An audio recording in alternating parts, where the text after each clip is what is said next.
Ini adalah kisah tentang pengakuan salah seorang profesor embriologi bernama Dr. Keith Moore. Dia adalah guru besar di University of Toronto, yakni universitas terkemuka dan terbesar di Kanada. Dr. Keith Moore juga merupakan penulis buku teks embriologi dan dia seorang non-muslim. Kisah ini dikutip dalam buku Dr. Gary Miller yang berjudul The Amazing Quran. Dr. Gary Miller adalah seorang matematikawan dan teolog. Dahulunya, beliau aktif sebagai misionaris Kristen, kemudian masuk Islam pada tahun 1978 setelah menemukan kebenaran di dalam Al-Quran. Sejak saat itu, beliau mengganti namanya menjadi Abdul Ahad Omar dan aktif memberikan presentasi publik tentang Islam.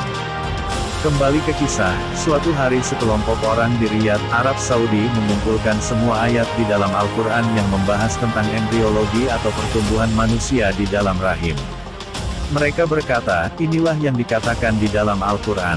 Apakah hal ini benar? Pada intinya, mereka sedang mengikuti nasihat dari Al-Quran dalam surat Nahl ayat 43 yang berbunyi, tanyakan pada orang yang berilmu. Mereka melakukan hal itu, dan seperti itulah yang terjadi, ungkap Dr. Gary Miller.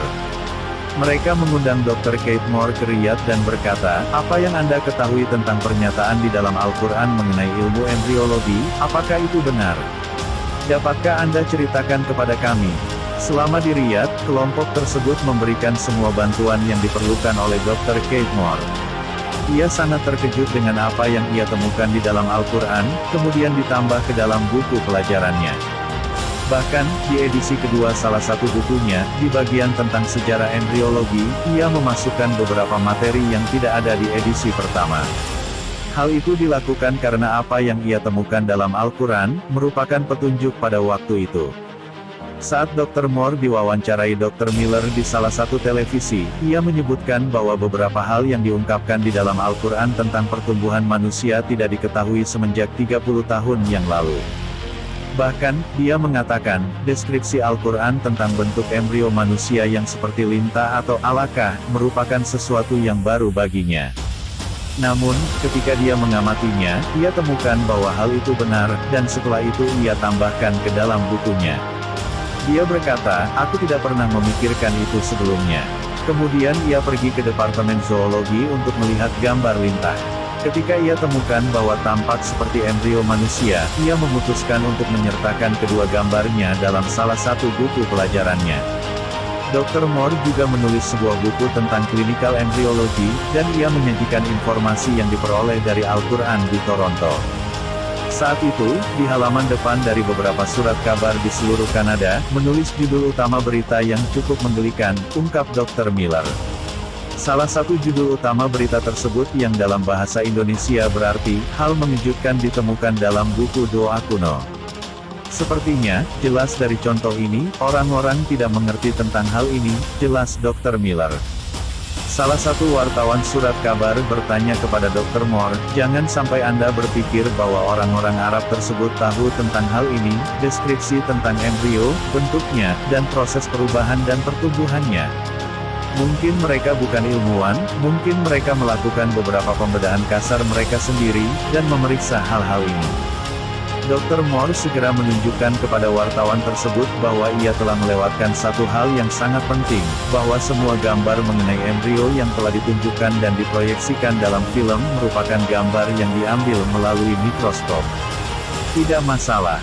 Jika ada orang yang mencoba untuk menemukan embriologi 14 abad yang lalu, maka mereka tidak akan bisa melihatnya. Tegas Dr. Moore kepada wartawan tersebut.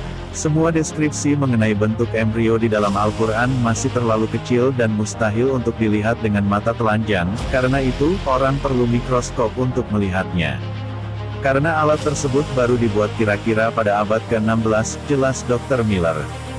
Dr. Moore kemudian berkata dengan nada mengejek wartawan, mungkin 14 abad yang lalu seseorang diam-diam memiliki mikroskop dan melakukan penelitian ini tanpa membuat kesalahan sedikit pun, dan sangat meyakinkan.